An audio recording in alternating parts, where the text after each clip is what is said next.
My life was a lie. For 6 long years, I cared for my paralyzed wife, believing tragedy had struck our home naturally. But a routine hospital visit changed everything when the doctor gave me a chilling order. Call the police. The truth was more twisted than I could ever have imagined. My own son and his wife were not just ungrateful. They were monsters. And I was the only thing standing between them and a $2 million payout. I am Moses King, 71 years old. For the last 6 years, I have been a nurse, a servant, and a ghost in my own home, watching my wife Etta fade away in a wheelchair. But today started like any other Tuesday, with the smell of antiseptic and the sound of my son Tyrell screaming into his cell phone in the hospital hallway. "I need that extension, Tony. I said I would get you the money. Do not come to my house. Do you hear me?" I sat in the plastic chair, holding Etta's limp hand, pretending not to hear Tyrell's desperation. He was 35 years old, a grown man who still thought shouting made him sound important. He was wearing a suit that cost more than my first car, but I knew the pockets were empty. Tyrell had been chasing get-rich-quick schemes since he dropped out of college, and judging by the sweat on his forehead, this latest gamble had gone bad. Beside me stood Paige, my daughter-in-law. She checked her gold watch for the 5th time in 3 minutes, tapping her manicured nails against her arm. She was a real estate agent, specifically for luxury homes, or so she claimed. She was beautiful in a cold, sharp way, like a diamond that could cut glass. She looked down at Etta, not with compassion, but with the annoyance one might feel for a stain on a new rug. "Moses, how much longer is this going to take?" Paige snapped, her blue eyes narrowing. "We have the early birthday party scheduled for 4 o'clock. I cannot be late to receive the guests. The caterers are already setting up at the house." I tightened my grip on Etta's hand. She did not squeeze back. She never did, not since the stroke took her away from me 6 years ago. She just stared blankly ahead, her mouth slightly open, a small line of drool forming at the corner. I reached into my pocket and pulled out a handkerchief, gently wiping her face. Etta was a proud woman once, the kind of woman who would not leave the house without her hat and gloves. Seeing her like this never stopped hurting. "The doctor will be here soon, Paige," I said, my voice low and steady. I spent 40 years as a logistics foreman, running warehouses full of rough men and heavy machinery. I learned a long time ago that speaking softly forces people to lean in to listen. But Paige did not lean in. She rolled her eyes. "This is ridiculous. It is just a routine checkup. Why Dr. Evans insisted we come in person instead of doing a telehealth call is beyond me." She pulled out her phone, probably to check her listings, or maybe to ignore the fact that her husband was still arguing with a loan shark 10 feet away. The door opened and Dr. Evans stepped in. He was young, maybe 40, new to the practice, taking over after old Dr. Miller retired. Usually he had a firm handshake and a quick smile, but today he looked pale. His lab coat seemed heavy on his shoulders, and he was sweating despite the air conditioning being cranked up high. "Mr. King, Tyrell, Paige. Good to see you," Dr. Evans said, but he did not look good. He looked terrified. He glanced at Etta in the wheelchair, then at me, then quickly shifted his gaze to the clipboard in his hands. "Well, doctor," Paige cut in, stepping forward, blocking his view of me. "Is she fine? Can we go? We are on a very tight schedule today." Dr. Evans swallowed hard.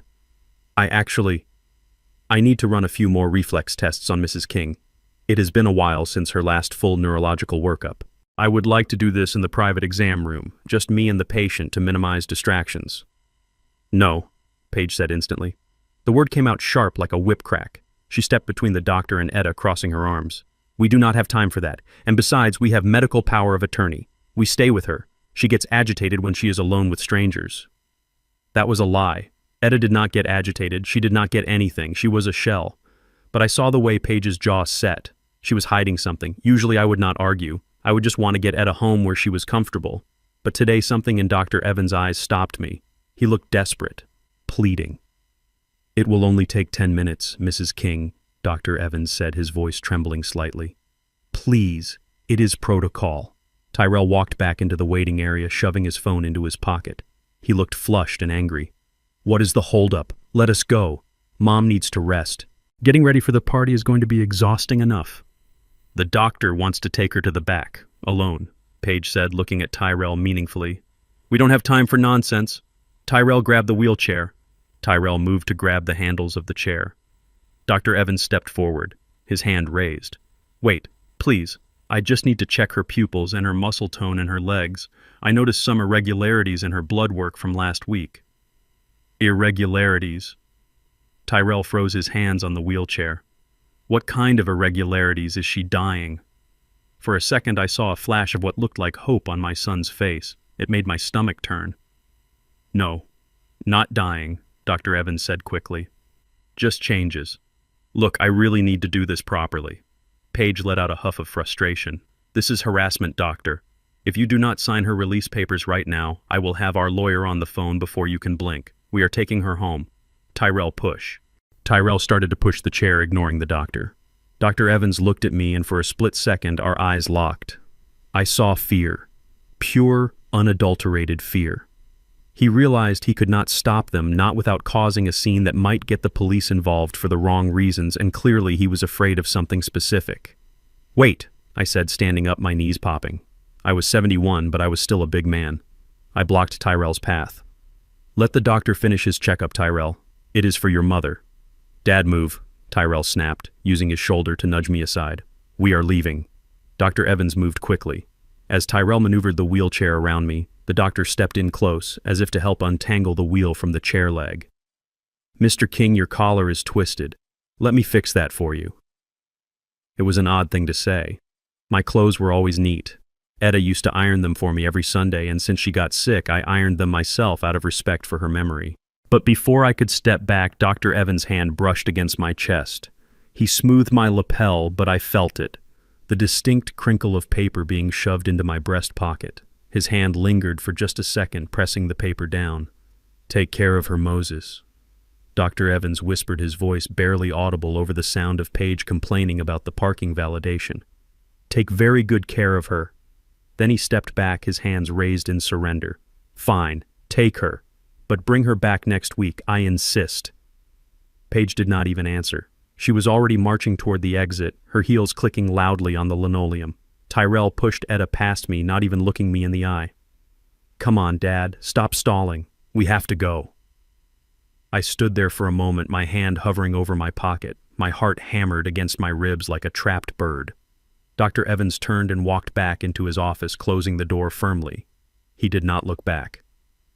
I followed my family to the elevator. The ride down to the parking garage was silent except for Tyrell's heavy breathing and Paige tapping on her phone. I felt the paper burning through my jacket. What was it? A, prescription A, referral. Why all the secrecy? We got to the van, a modified vehicle I had bought with my retirement savings to transport Etta. Tyrell loaded her in, roughly buckling the straps without checking if they were pinching her arm. Watch her arm, son, I said, gently reaching out to adjust the strap. She is fine, Dad. Stop hovering. Tyrell snapped, slamming the door shut. Get in the front. Paige is driving. I climbed into the passenger seat. The drive home was tense. Paige drove aggressively, weaving through traffic while talking on the phone to the caterers. Tyrell stared out the window, biting his fingernails, a habit he had since he was a boy, whenever he was guilty of something. When we finally pulled into the driveway of the big house I had bought 30 years ago, the house that was supposed to be my sanctuary, I felt a wave of nausea. The lawn was covered in signs. Open house, welcome, celebrating 70 years. Paige had turned my wife's birthday into a networking event for her real estate clients. Go get Mom settled, Dad, Tyrell said, getting out. Tyrell and I have to get changed for the guests. They left me alone with Etta in the driveway.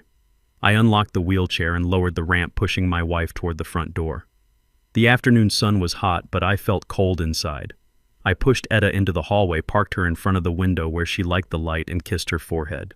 I will be right back, honey, I whispered. I have to use the bathroom. I walked into the small powder room on the first floor and locked the door. My hands were shaking so bad I could barely reach into my pocket. I pulled out the small folded piece of paper. It was a page torn from a prescription pad. The handwriting was hurried, scrawled in blue ink. I unfolded it and read the message 3 times because my brain refused to accept the words the first time.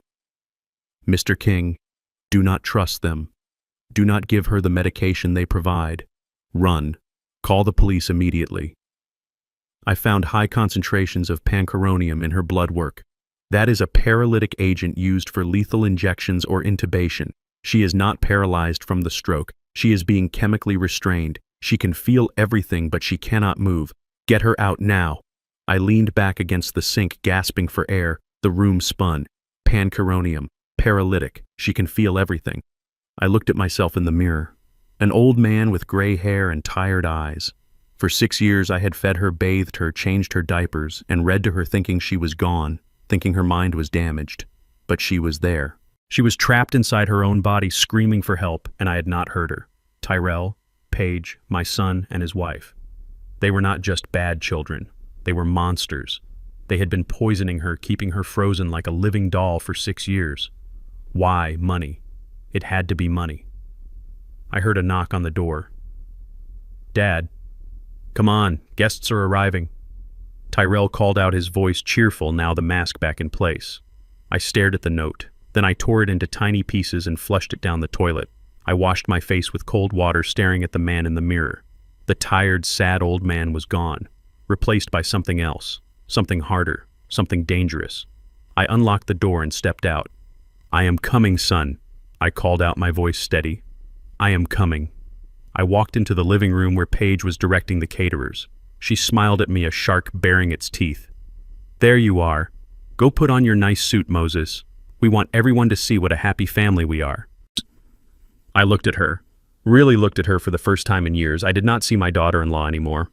I saw the enemy, and she had no idea that the war had just begun. Before I continue this story, let me know where you are watching from in the comments below. Hit like and subscribe if you have ever had to stand up to family who underestimated your worth because what I was about to do next would make them wish they had never been born. Xin lỗi bạn vì sự bất tín này. Có lẽ tôi đã hiểu nhầm ý, tránh các dấu câu đặc biệt quá mức nên đã loại bỏ toàn bộ dấu câu khiến văn bản trở nên khó đọc và AI khó ngắt nghĩ đúng nhịp. Để AI voice doctrine cam và đúng ngữ điệu, văn bản bắt buộc phải có dấu chấm, phải chạm hỏi và chạm than để xác định điểm dừng và cảm xúc. Dưới đây là lại phần 2 bữa tiệc của quỹ dụ được viết lại hoàn chỉnh với dấu câu chuẩn văn phong kịch tính sẵn sàng cho việc đọc. I walked out of that bathroom with the doctor's warning burning a hole in my mind. Run. Call the police. Do not go home. But I couldn't run, not without Etta.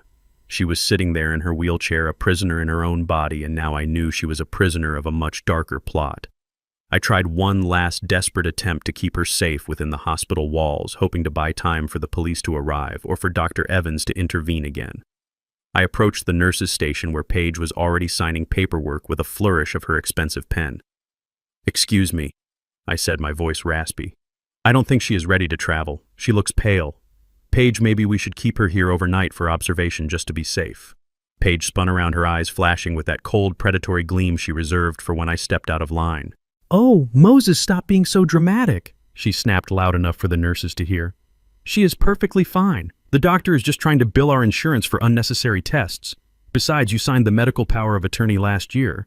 Remember, you admitted you were too overwhelmed to make these decisions." She pulled the document from her designer bag, waving it in my face like a weapon. I remembered that day. I had been exhausted, having spent 3 nights awake watching Etta breathe, and Tyrell had handed me a stack of papers saying it was for insurance. I had signed them because I trusted my son. I had signed away my wife's life. "If you try to keep her here, Moses, I will sue this hospital for holding a patient against her will, and I will have you declared incompetent for interfering with her care." Paige hissed, her voice dropping to a venomous whisper. "Do you want that? Do you want to spend your remaining years in a state facility?" I froze. The threat was real, and she had the paperwork to back it up. I looked at Tyrell, hoping to see my son, the boy I taught to ride a bike. But he was busy typing on his phone, ignoring his father and his dying mother. I had no choice. I had to go into the belly of the beast to save her. The ride to the house was a blur of nausea and terror. Tyrell drove the van like he was hauling lumber, not his mother. Every bump in the road made Etta's head loll to the side, and every time it happened, I gently straightened her, fighting the urge to strangle my son from the back seat. When we finally pulled into the driveway of the big house I had bought 30 years ago, the house that was supposed to be my sanctuary, I felt a wave of nausea. The lawn was covered in signs. "Open house. Welcome." Celebrating 70 years. Paige had turned my wife's birthday into a networking event for her real estate clients. "Go get mom settled, Dad," Tyrell said, getting out. "Tyrell and I have to get changed for the guests." They left me alone with Etta in the driveway. I unlocked the wheelchair and lowered the ramp, pushing my wife toward the front door. The afternoon sun was hot, but I felt cold inside. I pushed Etta into the hallway, parked her in front of the window where she liked the light, and kissed her forehead. "I will be right back, honey," I whispered. "I have to use the bathroom."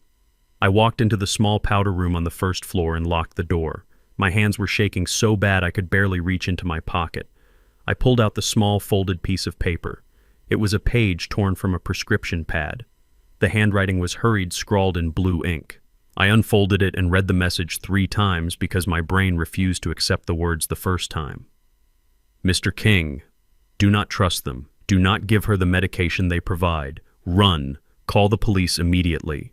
I found high concentrations of pancuronium in her blood work. That is a paralytic agent used for lethal injections or intubation. She is not paralyzed from the stroke. She is being chemically restrained. She can feel everything, but she cannot move. Get her out now." I leaned back against the sink, gasping for air. The room spun. Pancuronium, paralytic. She can feel everything. I looked at myself in the mirror, an old man with gray hair and tired eyes. For 6 years I had fed her, bathed her, changed her diapers, and read to her, thinking she was gone, thinking her mind was damaged. But she was there. She was trapped inside her own body, screaming for help, and I hadn't heard her. Tyrell, Paige, my son and his wife. They weren't just bad children. They were monsters. They had been poisoning her, keeping her frozen like a living doll for 6 years. Why money? It had to be money. I heard a knock on the door. "Dad." "Come on, guests are arriving," Tyrell called out, his voice cheerful now the mask back in place. I stared at the note. Then I tore it into tiny pieces and flushed it down the toilet. I washed my face with cold water, staring at the man in the mirror. The tired, sad old man was gone, replaced by something else, something harder, something dangerous. I unlocked the door and stepped out. "I'm coming, son," I called out, my voice steady. "I am coming." I walked into the living room where Paige was directing the caterers. She smiled at me, a shark baring its teeth. "There you are. Go put on your nice suit, Moses. We want everyone to see what a happy family we are." I looked at her. Really looked at her for the first time in years. I didn't see my daughter-in-law anymore. I saw the enemy. And she had no idea that the war had just begun. I went to my room and changed, but I didn't stay there. I cracked my door open and watched the guests arrive. They weren't our friends or neighbors from the church. They were sharks in Italian suits and women with plastic smiles holding glasses of champagne. They walked through my living room, touching my furniture, judging the crown molding, and talking about square footage. I slipped out into the hallway, moving with the quiet tread of a man who had spent years walking softly so as not to wake a sick wife. I mingled with the crowd, pretending to be a senile old uncle, sipping a glass of water and listening. "Nice layout," one man said, tapping the wall. "Knocking it down would open up the space, though." "Yeah, but the location is prime," another replied. "You could flip this for double if you got the kitchen." My blood boiled. This was my home. Every scratch on the floorboards had a story. Every dent in the wall was a memory of Tyrell playing ball inside when it rained. And now these vultures were planning to gut it. I saw Paige near the fireplace holding court with a tall man in a gray suit who looked like he owned half the city. I drifted closer, leaning against a pillar, pretending to admire a painting. "So, Paige," the man asked, swirling his drink, "what is the timeline on possession? The market is hot right now, but I can't wait 6 months. Paige laughed, a sound that was like glass breaking. "Do not worry about that, Michael. The situation is very fluid. My in-laws are in a very fragile state.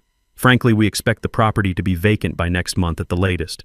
The old man is losing his mind, and the mother, well, she is on her last legs." I gripped my water glass so hard I thought it would shatter. Vacant by next month. She wasn't just predicting our deaths. She was scheduling them. She was selling our home out from under us, promising delivery of a house that was still occupied by the living. "We are moving them to a facility as soon as the paperwork clears," Paige continued, lowering her voice conspiratorially. "Honestly, it is a mercy. They have no quality of life left." I had heard enough. I needed to get to Etta. I needed to make sure she was safe right now. I pushed through the crowd of strangers who looked through me like I was a ghost and headed for the master bedroom.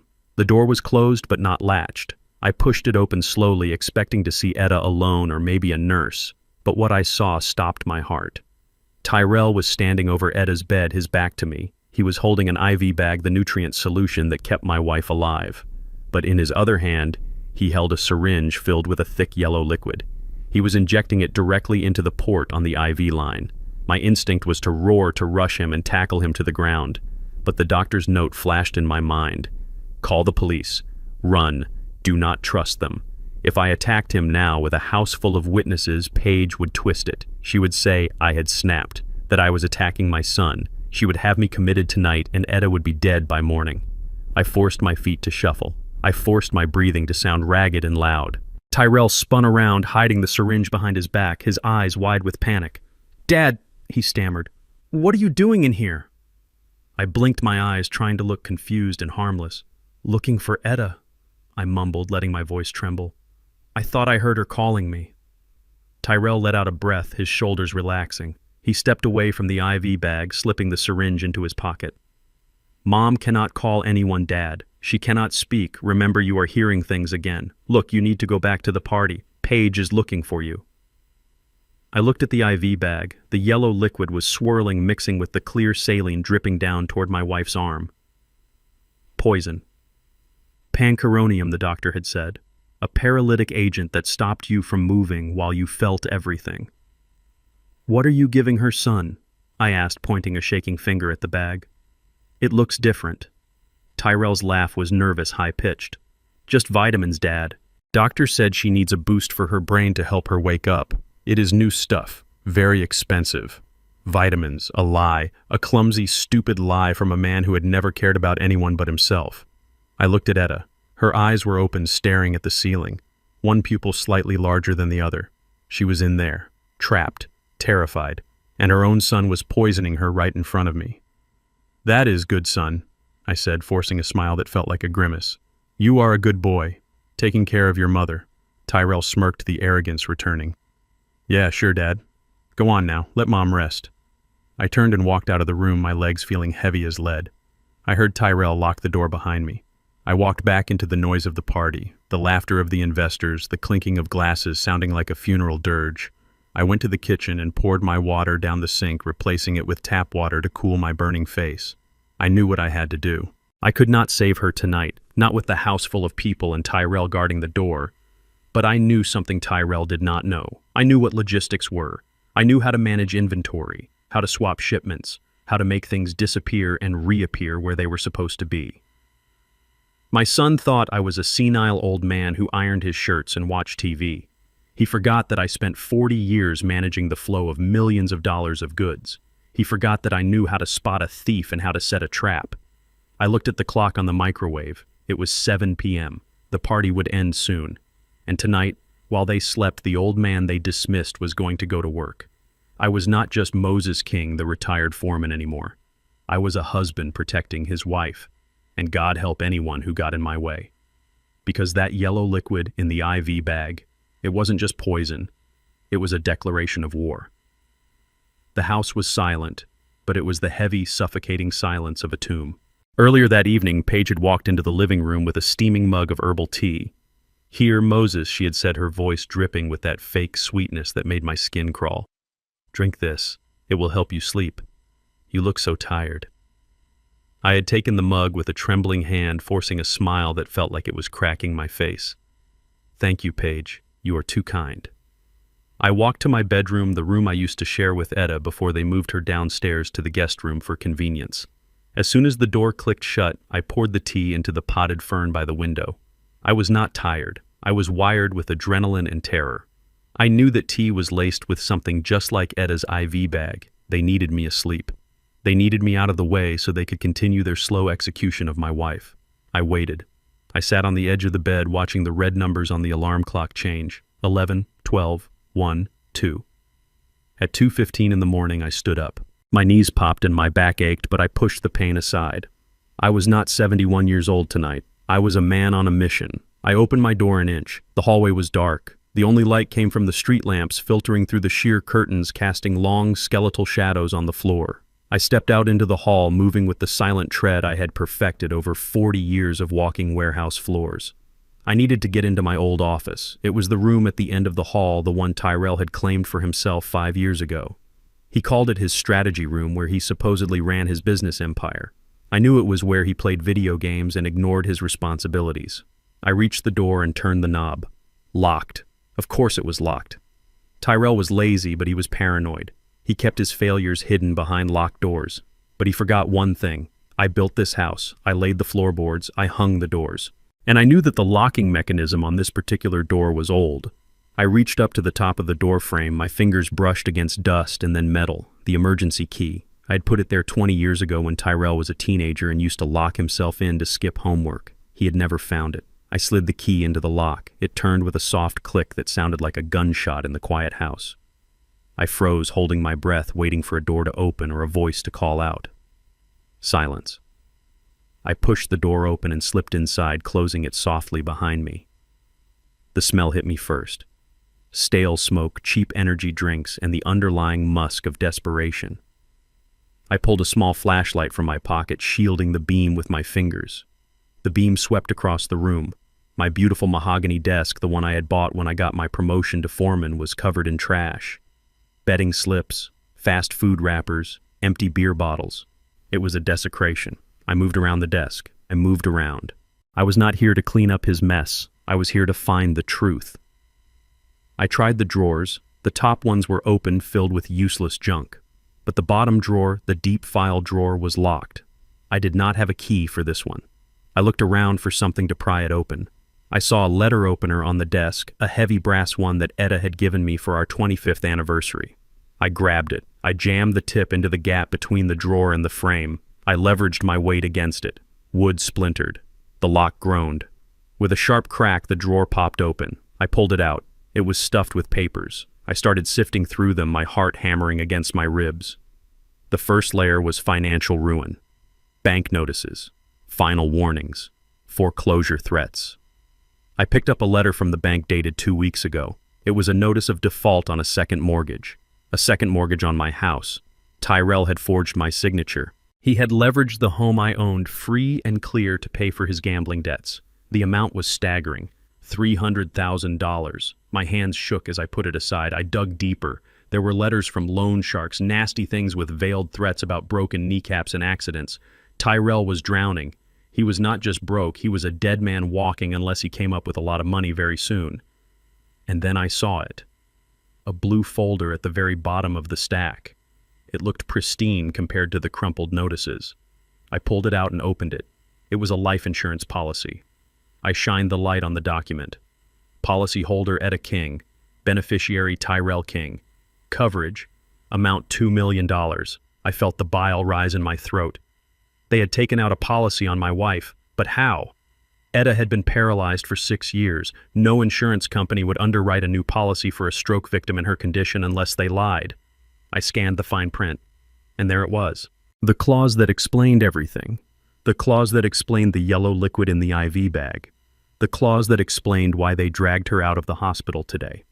Benefit payable only upon death occurring within the primary residence due to natural causes or complications arising from pre-existing conditions. Exclusions apply for death occurring in a medical facility or under suspicious circumstances requiring autopsy. I dropped the folder on the desk. It all made sense. The pieces of the puzzle slammed together with a sickening clarity. If Etta died in the hospital, the doctors would run tests. They would find the poison. They would find the pancuronium. The insurance would investigate. They would get nothing. But if she died here in her bed in her sleep, it would look like nature taking its course. A sad end to a long illness. The local coroner would sign the death certificate without looking twice. Tyrell and Paige would collect $2 million. Enough to pay off the sharks, enough to save the house, enough to keep living their lie. They were not just killing her, they were harvesting her. I stood there in the dark, staring at the paper that put a price tag on my wife's life. $2 million. That was what she was worth to them. Not the woman who baked cookies for the church sale, not the mother who sat up with Tyrell when he had the chicken pox, just a check waiting to be cashed. I reached for the papers intending to take them. I needed this. This was the proof. This was the nail in their coffin. Click. The room was suddenly flooded with blinding light. I spun around, shielding my eyes. My heart stopped. Paige was standing in the doorway. She was wearing a silk robe, holding a glass of red wine loosely in her hand. She did not look surprised. She did not look angry. She looked amused. She took a slow sip of wine, her eyes tracking from my face to the broken drawer and then to the papers scattered on the desk. "Dad," she said, her voice smooth and calm like oil on water. "What are you doing up so late?" I stood frozen, my hand hovering over the insurance policy. I tried to speak, but my throat was dry. I was looking for... I stammered, my mind racing. I could not let her know that I understood. If she knew that I had read the policy, that I knew about the poison, she would not let me leave this room. Paige took a step into the room. She glanced at the papers, but she did not acknowledge them. Instead, she looked at me with a pitying expression. "Oh, Moses, you are confused again, aren't you?" She sighed, shaking her head. "This is not the bathroom, Dad. The bathroom is down the hall. Remember, she was doing it. She was doing exactly what they had planned, gaslighting. She was rewriting reality right in front of me. She was not going to confront me about breaking into the desk. She was going to use this as proof that I was losing my mind. "Look at this mess," she said, gesturing to the papers I had exposed. "You pulled everything out. Were you looking for your old work files? You have been retired for 10 years, Moses. You do not work here anymore." She walked over to me. She smelled of expensive wine and lavender lotion. She reached out and gently took the insurance policy from my hand. She did not even look at it. She just placed it back in the drawer as if it were a child's drawing. "You are having one of your episodes," she said softly, almost tenderly. "Tyrell was right. We need to get you some help. You are wandering around breaking things. It is not safe for you here." I looked into her eyes. They were cold, dead. There was no soul behind them, just calculation. She was daring me to argue. She was daring me to say I knew the truth. Because if I did, she would scream. She would wake Tyrell, and I would never make it out of this house. I let my shoulders slump. I let my mouth hang open slightly. I forced my hands to tremble more than they already were. I thought this was my office," I whispered, letting my voice crack. I needed a stamp." Paige smiled. It was a terrifying smile. "Of course you did. Come on. Let us get you back to bed. You need your rest. Tomorrow is a big day." She took my arm. Her grip was firm, iron hard. She led me out of the room, away from the evidence, away from the truth. "Tomorrow," she said as she walked me down the hall, "we are going to have a long talk about your living arrangements. I think it is time we made some changes. Do you not agree?" I nodded, shuffling my feet. "Yes, changes." She led me to my room and watched me get into bed. She stood in the doorway for a long moment, silhouetted against the hall light. "Good night, Moses," she said. "Sleep tight." She closed the door. I heard the lock click from the outside. I lay in the dark, listening to her footsteps fade away. She thought she had won. She thought I was a confused old man who had wandered into the wrong room. She thought she had neutralized the threat, but she was wrong. I was not confused. I was awake. And now I knew exactly what I was up against. They had locked me in. They had the poison. They had the insurance policy. But they made one mistake. They let me live through the night. And come morning, the old man they thought was senile was going to burn their whole world to the ground. The sun rose over the suburbs of Atlanta, casting long, deceptive shadows across the lawn of my home. To the neighbors, it was just another quiet morning at the King residence. But inside, I was preparing for a tactical operation. I had not slept. The adrenaline coursing through my veins felt like a drug sharpening my senses, burning away the fatigue of 71 years. I had a plan. It was risky, insane even, but it was the only way to keep Etta alive until I could get the police involved without them talking their way out of it. I knew Tyrell's routine. He would sleep until 10 hungover from the expensive scotch he had been drinking to celebrate his premature inheritance. That gave me 2 hours. I went to the garage where we kept the medical supplies.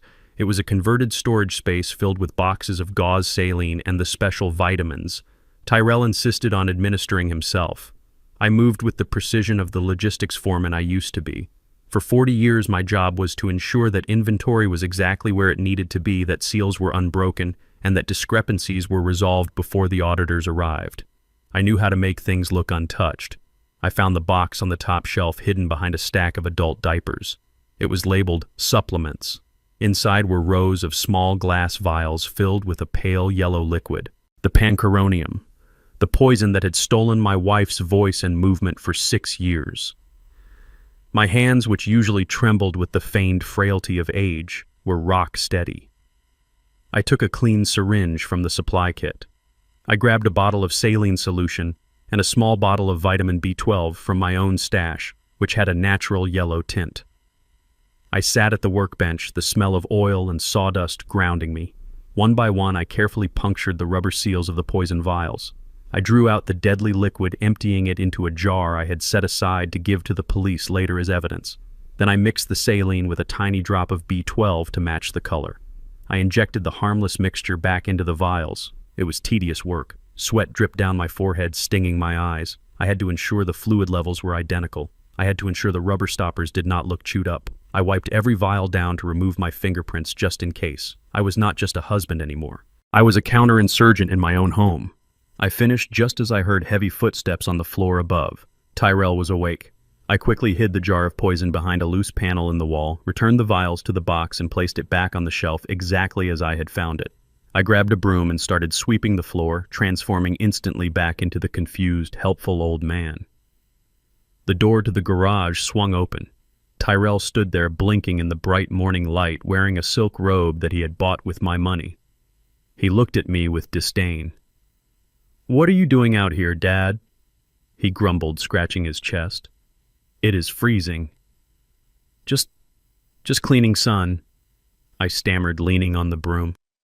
I wanted to be useful. Tyrell rolled his eyes. "Whatever, go inside. Mom needs her morning drip. I have to prep her meds." I walked past him, my heart hammering against my ribs. This was the test. If he noticed the difference, if he saw that the liquid was slightly less viscous or the color was a fraction of a shade off, he would know. And if he knew I had tampered with it, he would kill me right there. I went to the kitchen and poured myself a cup of coffee, my hands shaking for real now. I watched from the doorway as Tyrell went into the garage. I heard the clinking of glass. He was gathering the vials. He came back into the kitchen a few minutes later, carrying the tray with the IV bag and the syringe. He set it down on the counter. I held my breath. He picked up the syringe and the vial. He drew the liquid up. He paused.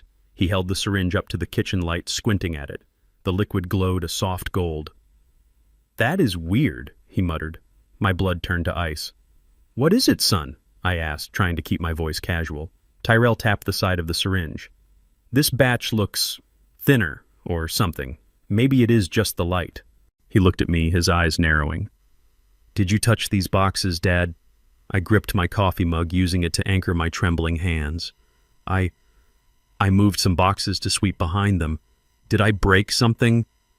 I let a note of panic enter my voice, the fear of a scolded child. Tyrell stared at me for a long, agonizing second. He was looking for a sign of intelligence, a sign of the father who used to catch him lying about his homework. But I gave him nothing but vacuous confusion. He scoffed, shaking his head. "No, you didn't break anything. Just stay out of my stuff, old man. You are going to mess up the dosage." He turned back to the tray and injected the saline mixture into the IV bag. He did not know. He was arrogant, and his arrogance made him sloppy. He assumed I was too stupid to understand what he was doing, so he never considered that I could outsmart him. "I will go hook her up," Tyrell said, grabbing the IV stand. "You go sit in the living room. Watch your shows. Stay out of the way." I watched him walk into Etta's room. I watched him hook up the bag that I had neutralized. I watched the clear liquid start to drip down the line, entering my wife's veins. But this time it was not poison. It was water. It was life. I sat in the living room for hours, staring at the television without seeing it. I was waiting. Dr. Evans had said the effects of pancuronium wear off if not replenished. If I stopped the poison, her body would start to flush it out. But how long would it take? And what would happen when it did? By 2 p.m, the house was quiet. Tyrell had gone out to meet investors, which I knew meant gambling. Paige was in her office shouting at someone on the phone about a closing date. I crept into Etta's room. I closed the door softly and pulled a chair up to her bedside. "Etta," I whispered, taking her hand. "Can you hear me? It is Moses. I know, Etta. I know everything. I am so sorry I didn't see it sooner." I watched her face. For the last 6 years, her face had been a mask, slack, expressionless. But as I sat there, I saw something. A twitch. It was so small I thought I imagined it. A tiny spasm at the corner of her mouth. I leaned closer, my breath catching in my throat. Etta. Her eyelids fluttered. Not the slow, heavy blink of the drugged, but a rapid, struggling flutter. Like someone trying to wake up from a nightmare. Then her index finger, the one resting in my palm, moved. It curled inward, scratching against my skin. It was weak, barely a tremor, but it was voluntary. "Oh, God," I sobbed quietly, pressing my forehead against her hand. "You are back. You are coming back." Her eyes opened wide. For the first time in years, they were not glassy. They were focused. They locked onto mine with a terrifying intensity. They were filled with tears. They pooled in the corners of her eyes and rolled down her temples into her hair. She was crying. She was feeling. The chemical chains were breaking. Her lips parted. She tried to speak. No sound came out, just a dry rasp of air. Her throat muscles were still weak, atrophied from years of silence. But I saw the shape of the word she was trying to form. Help. I squeezed her hand, tears streaming down my own face. "I am here, baby. I am going to get you out. I promise." But then the terror hit me. She was moving. She was crying. If Paige walked in right now, if Tyrell came home early, if they saw her move, if they saw the light in her eyes, they would know the poison had stopped. They would know someone had tampered with the IV. And they would not use poison next time. They would use a pillow or an accidental fall. Etta's recovery was a miracle, but it was also a death sentence if we were not careful. I had to hide her progress. I had to tell her to play dead, just like I was playing senile. "Etta, listen to me," I whispered urgently, wiping her tears away with my thumb. "You have to stay still. You cannot move when they are here. Do you understand? If they see you move, they will hurt you. You have to pretend, just for a little longer." Her eyes searched mine, filled with fear and confusion, but then slowly she blinked once. She understood.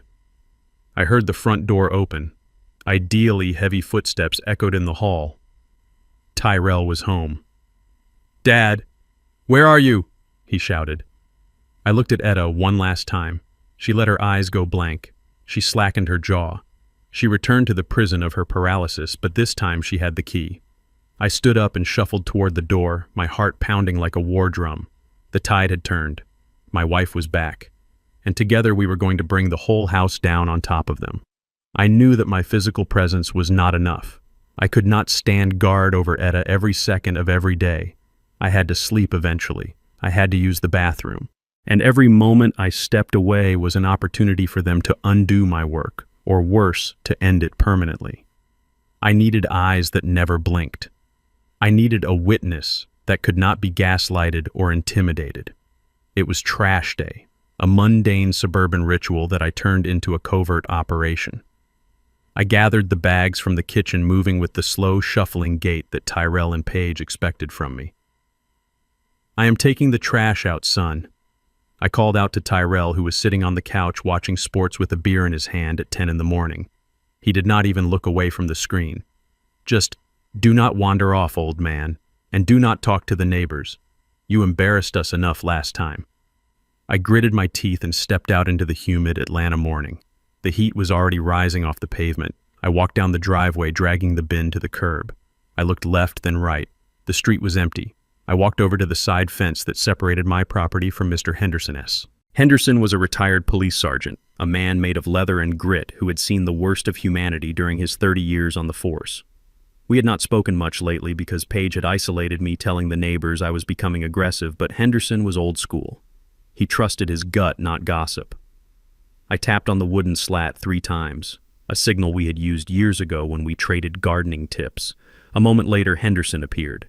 He was pruning his roses, but his eyes were sharp. He looked at me and then at the house, ensuring no one was watching. "Moses, you look like hell," he said quietly. "I feel like it, Arthur. I need a favor. A big one," I whispered, leaning close to the wood. "I need eyes inside. They are hurting her." Henderson did not ask questions. He did not ask for proof. He simply nodded. He reached into his gardening bucket and pulled out a small box. "I had a feeling things were going south over there," he said, handing the box over the fence. "It is a nanny cam, hidden inside a digital alarm clock, motion activated, night vision. It connects to an app on your phone. I set it up on my secure network so they cannot trace it on your Wi-Fi." I took the box, my hands trembling. "Thank you, Arthur. I do not know how to repay you." Henderson's face hardened. "You do not owe me anything. But you should know something, Moses. Last week I was up early drinking my coffee on the porch. I saw that daughter-in-law of yours come out to the bins. She had your prescription bottles, the heart medication, the blood pressure pills. My stomach dropped. I had been looking for those. I thought I had misplaced them. I thought my memory was finally going. She emptied them into the trash bag. Henderson continued, his voice low and angry. She threw them out, Moses. And then she put the empty bottles back in her pocket. They are trying to make you sick, or make you think you are crazy. The confirmation hit me like a physical blow. It was not just my mind playing tricks. It was a systematic dismantling of my reality. They were gaslighting me while they murdered my wife. I have to go, I said, tucking the box under my shirt. Thank you, Arthur. Watch your back, Moses, Henderson said, gripping his pruning shears. If you need backup, you flash your porch light 3 times. I still have my service piece. I walked back to the house, the weight of the clock against my ribs feeling heavier than lead. I had a weapon now, but I had to deploy it without being caught. I entered the kitchen. Tyrell was still on the couch. Paige was in her office, probably looking for new ways to spend money she did not have. I went straight to the master bedroom. Etta was lying there, staring at the ceiling. I closed the door softly. I moved quickly. On the nightstand, there was an old digital clock with red numbers. I unplugged it and shoved it deep into the back of the closet under a pile of blankets. I unpacked the device Henderson had given me. It looked identical to a standard modern alarm clock. Black plastic, blue numbers, innocuous. I plugged it in. I set it on the nightstand, angling it perfectly so the lens hidden in the display face pointed directly at the bed. I pulled out my phone, the burner phone I kept hidden, and downloaded the app Henderson had written on a sticky note inside the box. The feed popped up instantly. Crystal clear. High definition. I could see every line on Etta's face. I could see the rise and fall of her chest. I leaned down and kissed Etta on the forehead. I am watching you, I whispered. I am always watching. Do not be afraid. I left the room and went to my own bedroom, closing the door. I sat on the edge of my bed and stared at the small screen of my phone. It was my lifeline, my window into hell.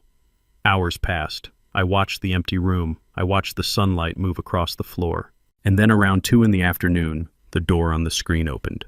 Paige walked in. She was wearing a white silk blouse and black slacks, looking every inch the successful professional she pretended to be. But her face was twisted in a snarl. She was carrying a bowl of soup. I turned the volume up on my phone, pressing it to my ear. Time to eat, Etta, Paige said, her voice flat and cold. And do not make a mess today. I just had these sheets cleaned. She set the bowl down on the nightstand right next to the camera. I held my breath. If she looked closely, if she noticed the new clock. But she did not look at the clock. She looked at my wife with pure, unadulterated hatred. She grabbed a spoon and scooped up the soup. It looked hot. Steam was rising from it. She did not blow on it. She shoved the spoon toward Etta's mouth. Open up, Paige ordered. Etta's lips remained closed. I knew why. Her throat muscles were still recovering. Swallowing was difficult. She was afraid of choking. She needed patience. She needed gentleness. Paige did not have patience. She jammed the metal spoon against Etta's teeth. Open your mouth, you useless old hag, Paige hissed. My hand gripped the phone so hard the plastic creaked. Etta tried. I saw her jaw tremble. She opened her mouth slightly. Paige shoved the hot soup in, spilling half of it down Etta's chin and onto the pristine white sheets. Look at that, Paige shouted, slamming the spoon back into the bowl. Look at what you did! You are disgusting! You are just a giant baby, a waste of space! She grabbed a napkin and scrubbed Etta's face roughly, her nails digging into my wife's soft skin. Etta's eyes widened in pain. Tears began to pool in them. Why don't you just die? Paige whispered, leaning in close, her face inches from Etta's. Why are you so stubborn? Nobody wants you here. Moses is tired of you. Tyrell hates looking at you. We are all just waiting for you to stop breathing so we can be free. And then she did it. And she did. Because Etta made a small gurgling sound of distress, Paige pulled her hand back and slapped my wife across the face. The sound was tinny through the phone speaker, but it echoed in my soul like a thunderclap. It was a hard, vicious slap. Etta's head snapped to the side. A red mark bloomed instantly on her pale cheek. Stop crying, Paige screamed, raising her hand again. "Stop it or I will give you something that will make you sleep for a week." I bit my lip. I bit it so hard that I tasted the hot metallic tang of blood. My entire body convulsed with the urge to run down the hall, to burst into that room and tear that woman apart with my bare hands. I was a strong man. I could snap her neck before she even screamed. But I froze. I forced my muscles to lock. I forced my feet to stay planted on the floor. If I went in there now, I would go to prison for assault or murder. Paige would claim self-defense. Tyrell would back her up. The police would see an angry black man attacking a white woman in her own home. I would lose, and Etta would be left alone with them forever. I needed the recording. I needed the proof. I needed the world to see what I was seeing. I watched as Paige threw the napkin on the floor and stormed out of the room, leaving my wife crying silently in the dark, her cheek burning, her heart breaking. I looked at the screen, at the red record icon blinking in the corner. I had it. I had the assault. I had the verbal abuse. I had the confession that they wanted her dead. I swallowed the blood in my mouth. I wiped my eyes. "You made a mistake, Paige," I whispered to the empty room. "You just signed your own death warrant." I saved the video file, sending it to the encrypted cloud server Dr. Evans had set up for me. Then I stood up. I went to the bathroom and washed the blood from my lip. I looked in the mirror. The eyes staring back at me were not the eyes of a victim. They were the eyes of an executioner waiting for the drop. I would not kill her. That was too easy. I was going to destroy her. I was going to take everything she loved, everything she valued, everything she stole, and burn it in front of her face. And then, when she was nothing but ash, I would hand her over to the law. But first I had to make sure the poison was truly gone. I had to make sure Etta was strong enough to survive the war that was coming. Because tonight, the real battle began. The rain was coming down in sheets, turning the streets of Atlanta into slick mirrors of neon and misery. It was the perfect cover for a man with secrets. I told Tyrell I needed to go to the 24-hour pharmacy to pick up his special protein powder, the only brand he claimed did not upset his stomach. He did not even look up from his phone. He just waved a hand, dismissing me like a servant. "Take the van," he muttered, "and do not scratch it." I did not take the van. I took my old Buick, the one I kept covered in the back of the garage under a tarp. Tyrell thought it was broken down scrap metal. He did not know I started it every Sunday while he slept to keep the engine purring. I drove 5 miles out of town to a derelict diner parking lot off the interstate. It was a place where truckers slept and deals went down in the shadows. I parked in the darkest corner under a broken street lamp. A minute later, a silver sedan pulled up beside me. It was Dr. Evans. He looked worse than he had at the hospital. His eyes were rimmed with red and he kept checking his rearview mirror.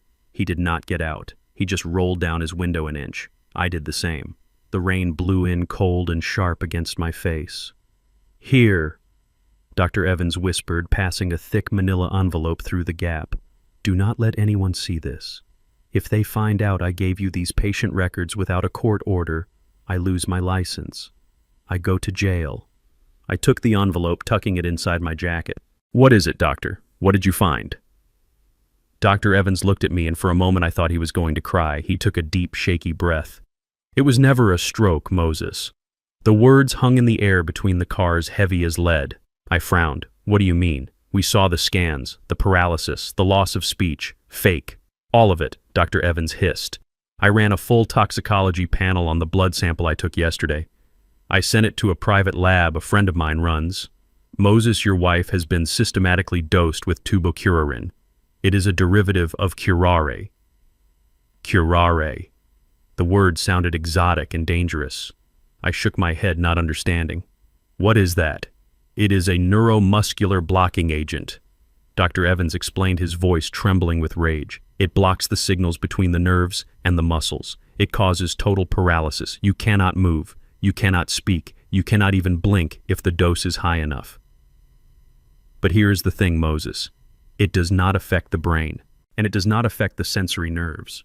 I stared at him, the rain soaking my sleeve. I felt a cold pit opening in my stomach. "What are you saying?"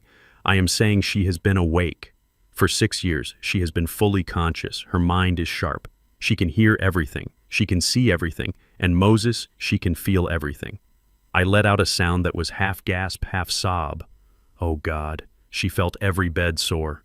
Dr. Evans continued, relentlessly forcing me to hear the horror of it. She felt the cramps in her legs from lying still for days. She felt the hunger when they forgot to feed her. She felt the thirst. She felt the humiliation of the diapers. And she felt every single time they touched her roughly. She was trapped in her own body, screaming for 6 years, and no one could hear her. I gripped the steering wheel so hard the leather cracked. 6 years. I thought she was gone. I thought her mind had drifted away to a peaceful place. I had sat by her bed reading the Bible, telling her stories, thinking I was comforting a shell. But she was there. She was right there behind those frozen eyes, screaming for me to save her. And they knew. Tyrell and Paige knew. They did not just poison her to kill her. They tortured her. They kept her as a living statue, a prisoner in her own flesh. The doctor wiped rain from his face. The levels in her blood suggest they have been micro-dosing her, just enough to keep her immobile but not enough to stop her heart. Until yesterday.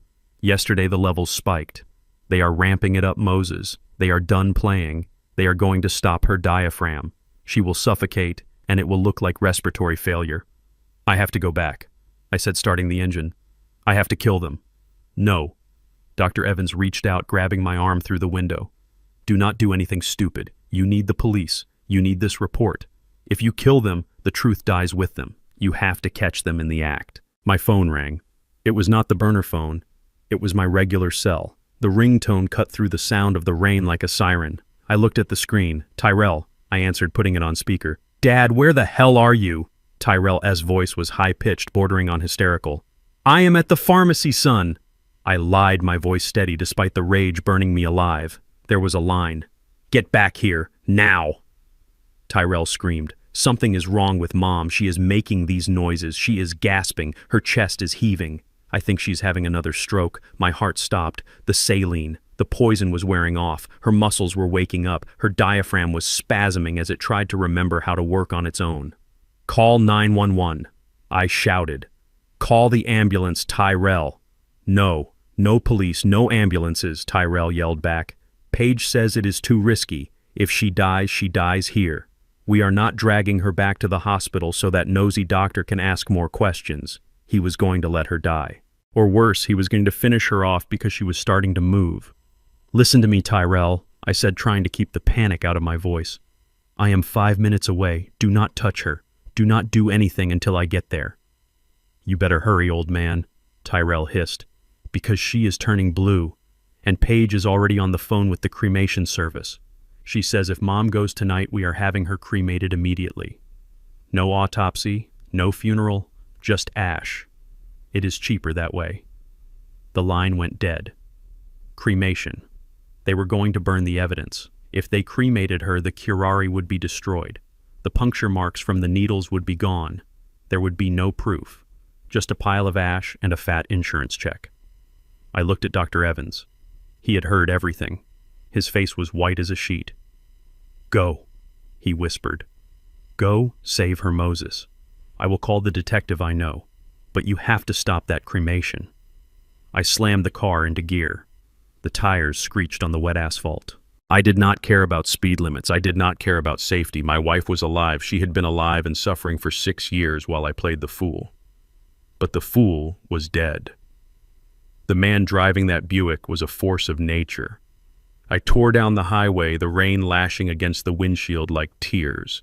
I thought of Etta trapped in the dark, screaming without a voice. I thought of Paige slapping her face. I thought of Tyrell talking about cremation like he was taking out the trash.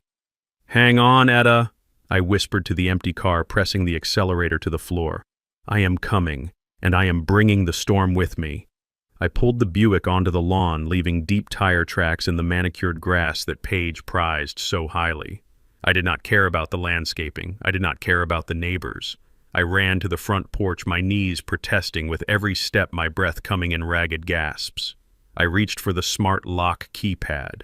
My fingers punched in the code I had used for 10 years. 1952. The year Etta and I met. Red light. A harsh electronic buzz rejected me. I tried again. Maybe my hands were shaking too much. 1, 9, 5, 2. Red light. Access denied. Panic rose in my throat like bile. They had changed the code. They had locked me out of the house I built with my own money, the house I had welcomed them into when they had nowhere else to go. I pounded on the heavy oak door with my fist. "Open the door, Tyrell," I shouted. "Let me in." The Ring doorbell camera glowed with a soft blue light. Then Paige's voice crackled through the tiny speaker. It was distorted digital, but the mockery was crystal clear.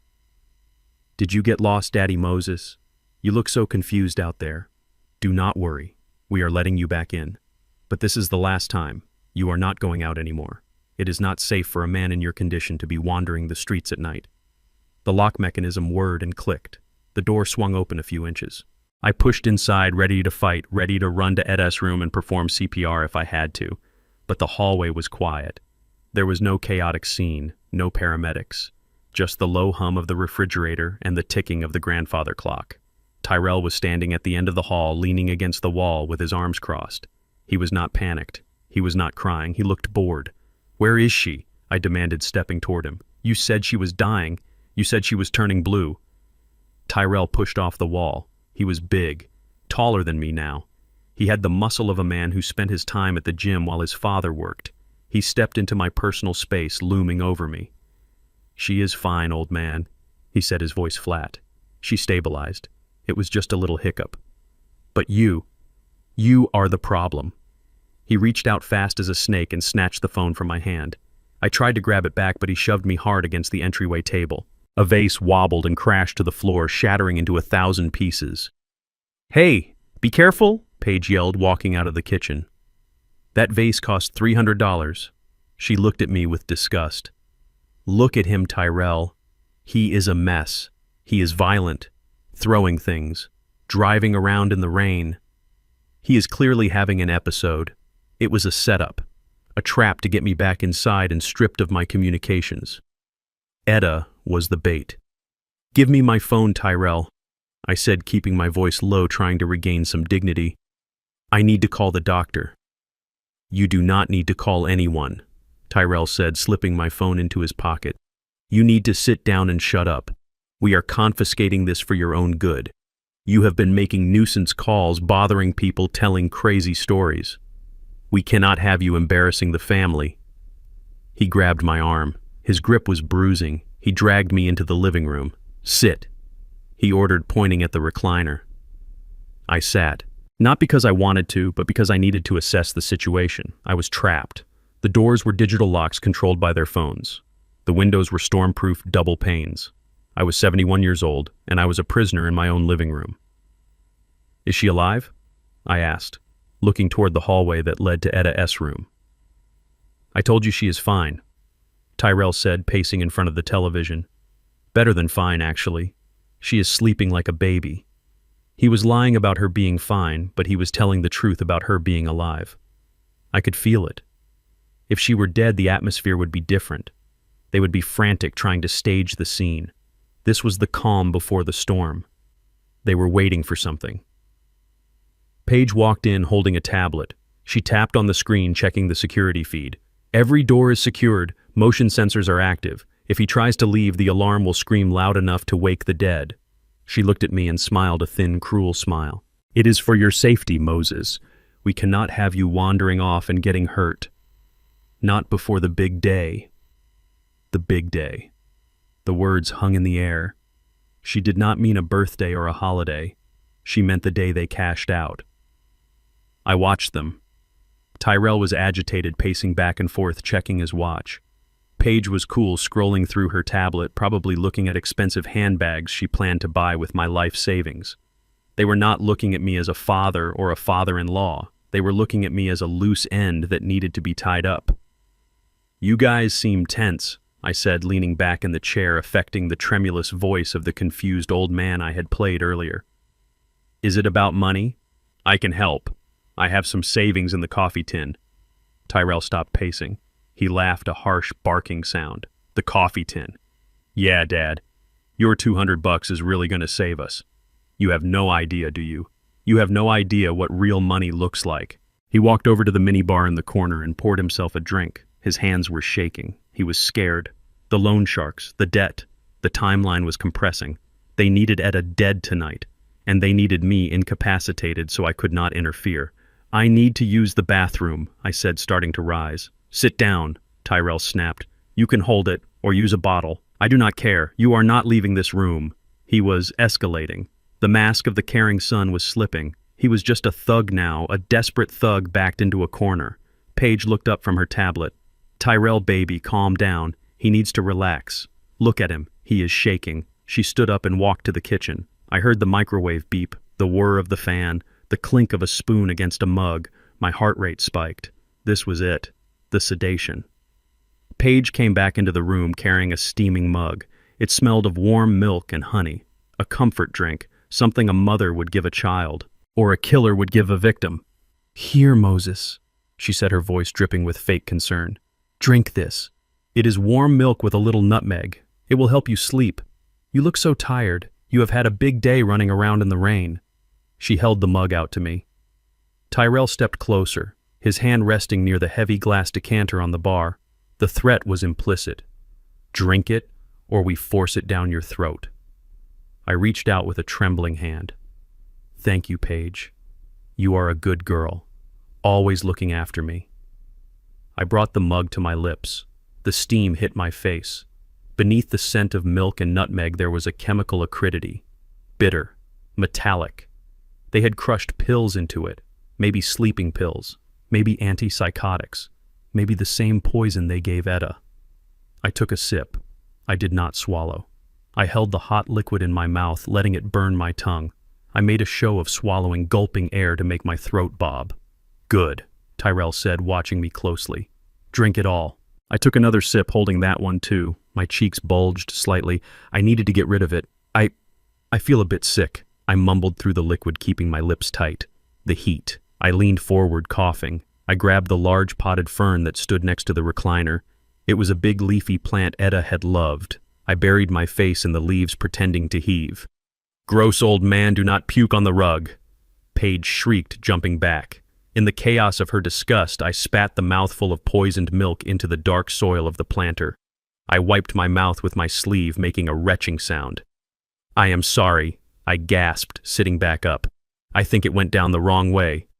"Finish it," Tyrell commanded, stepping forward. "I do not care if you are sick. Finish the milk. It will settle your stomach." He watched me like a hawk. I raised the mug again. I had to be smarter. I took a small sip, actually swallowing a tiny amount to sell the act. It tasted vile. I grimaced. Then I tipped the mug up high, obscuring my face with the bottom of the cup. I let the liquid run down my chin, soaking into my shirt collar, pretending I was drinking greedily while actually letting most of it spill onto my clothes. "Ah, that is better," I said, lowering the empty mug. My shirt was wet and warm. I wiped my chin. Tyrell grabbed the mug from my hand. "Good. Now go to sleep. We have a lot to do tonight." He turned off the overhead light, leaving me in the dim glow of the street lamps outside. Paige and Tyrell walked toward the kitchen, whispering. "He is out," Tyrell whispered. "Give it 20 minutes. He will be out cold. Then we finish it." Paige hissed back. "Tonight, Tyrell. No more delays. The payment is due tomorrow." They left me in the semi-darkness. They thought I was drifting off into a chemically induced coma. They thought they had neutralized the only witness. But the milk was in the plant. The poison was on my shirt, not in my blood. I sat in the chair, letting my breathing slow and deepen, mimicking sleep. My eyes were closed to slits, watching, waiting. They were preparing for the finale. They were going to kill Etta tonight. But they forgot one thing. They locked me in the living room. But the living room connected to the hallway. And the hallway connected to the closet where I kept my old baseball bat. The one I used to chase away stray dogs. I was not asleep. I was a coil waiting to spring. And tonight, when they walked into that bedroom to end my wife's life, they were going to find out that the old man was not helpless. He was hunting. I sat in the chair, my body heavy, my mind racing. The milk I had spit into the plant was supposed to be my sedative, my ticket to oblivion. Tyrell and Paige were watching me from the kitchen island, their silhouettes sharp against the dim light. They were waiting for me to slump over. They were waiting for the silence. But I was not going to give them silence. I was going to give them chaos. I was going to give them exactly what they wanted to see. A broken, senile old man losing his mind. I let my head loll back, my mouth falling open. I started to hum a low, discordant sound that vibrated in my chest. Then I let the hum turn into a mumble. "The boxes," I slurred, my voice thick. The boxes are wrong. Inventory count is off. Tell the boys to restack the pallets. Tyrell stepped closer, his glass of scotch in hand. What is he talking about? He is hallucinating, Paige said, her voice filled with disdain. The drugs are kicking in. Finally. I stood up. I did it clumsily, knocking the side table with my hip.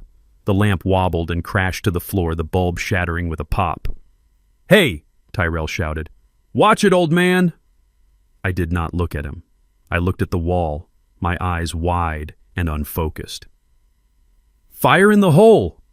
I screamed, pointing at the painting of the fruit bowl. Get the water!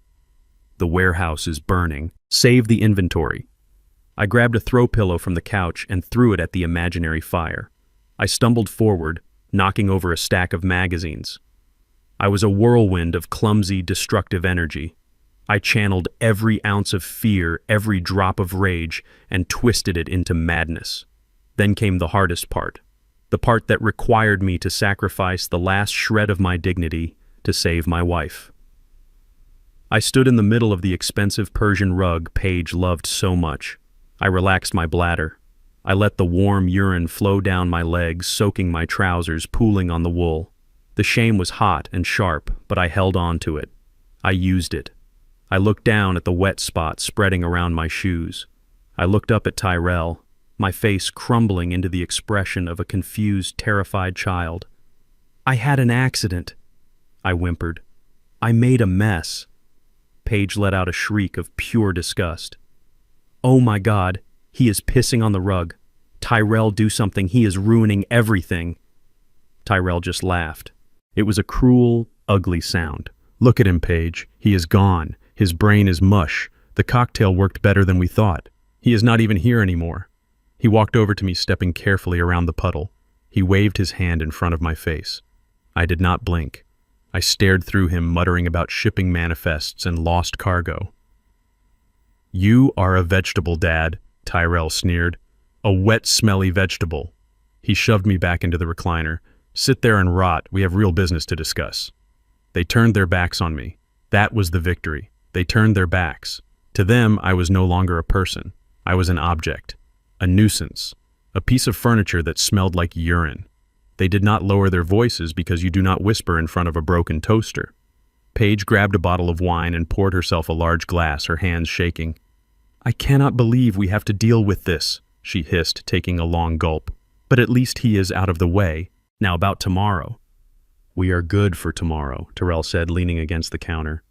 Once Mom is gone tonight, I call the insurance agent in the morning. I already have the claim forms filled out. We tell them she passed peacefully in her sleep. Respiratory failure, expected complications. It has to be fast, Tyrell. Paige said, her voice tight with a fear I had not heard before. I got a text from Marcus. He is not waiting anymore. Marcus. That was a name I did not know. Tell him to back off, Tyrell said, trying to sound tough but failing. Tell him the money is coming. I cannot tell him anything. Paige slammed her glass down. He knows, Tyrell. He knows I lied about the investment fund. He knows there is no crypto portfolio. I stopped my mumbling for a split second, my heart seizing. Investment fund. Crypto. He lent me $500,000 because I promised him a 20% return in 3 months. Paige continued, her voice rising in hysteria. I told him I had insider tips. I told him I was a genius, and I lost it all. Every single cent. I put it all on Black Tyrell. I put it on risky futures that tanked overnight. I listened, my mind reeling. It was not just Tyrell's gambling. It was Paige. She was the one who had dug the hole. $500,000. $500,000. He is not a bank, Tyrell, Paige sobbed. He is the cartel. He launders money through real estate. That is how I met him. He told me if he does not have his principal plus the interest by noon tomorrow, he is going to send a crew. A crew? Tyrell's face went ashen. To the house, Paige whispered. He said he will cut off my fingers first, one by one, until the debt is paid, and then he will start on you. The reality of their desperation crashed down on me. They were not just greedy, they were dead people walking. They had stolen my money, maxed out my credit, and it still wasn't enough. They had burned through everything. The $2 million from Eda's life insurance was not a windfall for a luxury life. It was a ransom payment for their own lives.